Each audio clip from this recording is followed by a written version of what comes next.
Folks, he's back. You guys asked for Mr. Greg Dickerson to come back. We are in crazy times, and he is gracious enough to say, yeah, I'd love to come back to talk to one rental at a time. How you doing, buddy?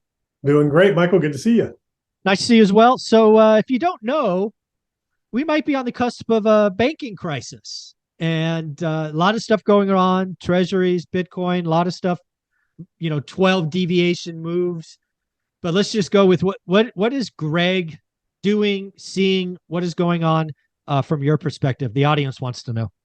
A couple of things. Nobody really knows what's going on behind the scenes, but what appears to be what's happening, obviously, is banks have invested, deposits in longer duration assets, bonds, mortgage-backed securities, things like that. They're not liquid or liquid at par value that they spent. Rates went up, so it put those assets under pressure. So when people go to pull their money out of the bank can't cover those redemptions. And, Silicon Valley Bank, I think one big depositor tried to pull their money out or something. And I don't know how the word initially happened or what triggered that whole thing. But, the bottom line is the banks don't keep the money on deposit in the bank that people deposit. They use it to, they put it to buy work. other It's assets. called fractional reserve lending or fractional reserve banking. So what's really interesting about this versus 2008-9, and the other thing that's interesting is the first bank to fail was Bear Stearns, and it was this time of the month in 2008. It was March of 2008 when Bear Stearns failed, and then Lehman failed in September of 2009.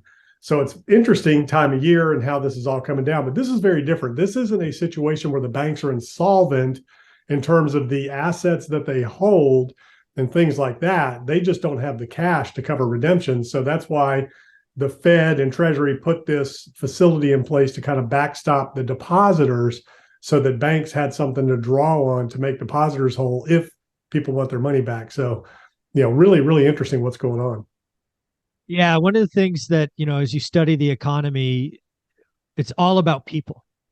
Our economy, as complex as it is, and all of these, things that you want to talk about, it's all made up of people, and people make decisions.